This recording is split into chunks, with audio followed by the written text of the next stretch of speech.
Alright people, we need to talk about something. Because the UFC is making record profits, selling out arenas, and signing billion-dollar TV deals. Yet, somehow the promotion for these events feels cheaper than ever. The posters, copy-paste. The promos, same generic trailer voice guy telling me there's a collision course or a grudge match every other week. Basic corporate slop. And the matchmaking? Sometimes it feels like they're just pulling names out of a hat in Dana White's office. Truly atrocious.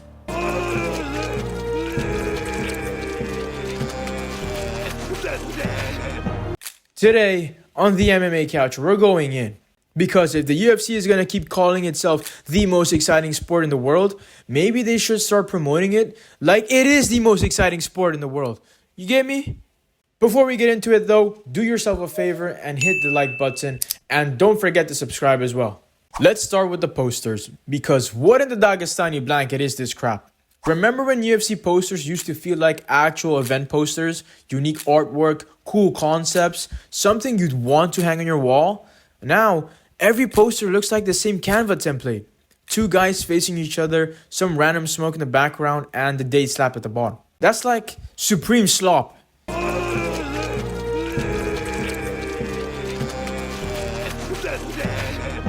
UFC 300, a massive, historic card, had basically the same design as UFC Vegas, Blanchfield vs. Barber, or whatever. And this isn't nitpicking. Posters are supposed to sell you on the fight. They're supposed to make you go, oh yeah, I need to watch this. Or, I need to hang this up in my room. Instead, these look like they were made in 5 minutes by the intern who just learned Photoshop. And then there's the actual promotion. Where are the hype packages? Where are the countdown episodes that actually build rivalries and tell stories? And I like the countdowns, but I want more. Half the time you find out there's a UFC card that week because some fighter posts a bout graphic on Instagram. There's no build, no drama, no reason for the casual fan to care.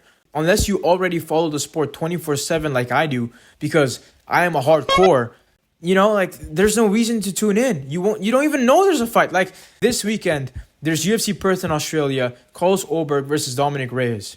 Have you seen any promotion about it? There's been nothing. The only reason I know is because I'm a hardcore. You know, if you're a casual fan, you would have no idea there's UFC this weekend. This is why guys like Sean Strickland, Ilya Topuria, and Paddy Pimblett are carrying the hype themselves. Because the UFC isn't promoting storylines anymore. Imagine if Pride had promoted like this. We'd never have gotten the Fedor aura. And I never watched Pride because I was too young to watch Pride. And I still know about the Fedor aura. What does that tell you about the UFC's promotion? Now let's talk matchmaking, because it's been rough lately. Honestly, it's been trash.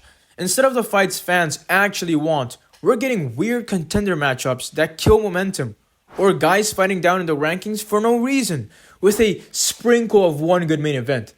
This isn't boxing. Stack them cards. Some divisions feel stuck because they're protecting contenders, while other divisions are just throwing darts at a board.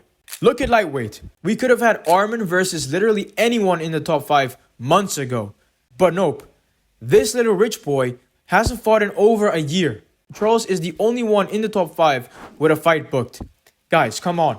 What are we doing here? Charles just got cooked by Ilya 3 months ago in the first round.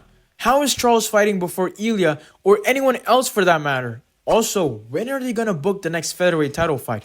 Come on guys, we need some motion in the promotion. It feels like the UFC is more interested in fitting Apex cards than building stars and storylines. This is the heart of it. When you recycle posters, when you don't promote fights, when matchmaking feels random, the product starts to feel flat. The UFC used to feel like a big deal. Now, sometimes it feels like a content factory just pumping out fights every weekend to hit their ESPN quota.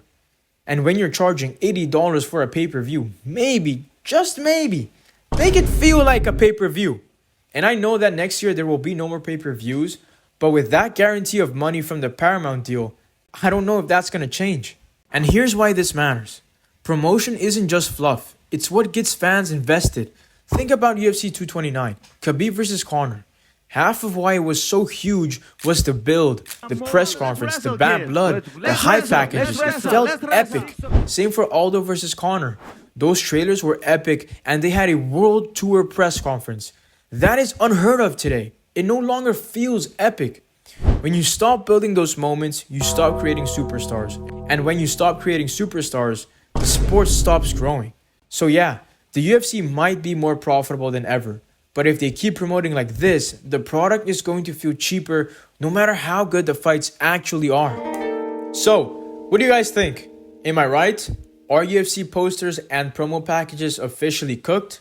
Or am I wrong and the UFC is actually better than ever? Drop your thoughts in the comments, and bonus points if you can tell me which UFC poster from the last year you actually liked. Anyways, this is the MMA Couch. Like, subscribe, and let's keep holding the UFC accountable until we get posters worth framing again. If you enjoyed the videos and would like to support our channel, you can do that by buying me a coffee with a pinned comment down below. That's it from me, and I'll end with this. Make the UFC great again.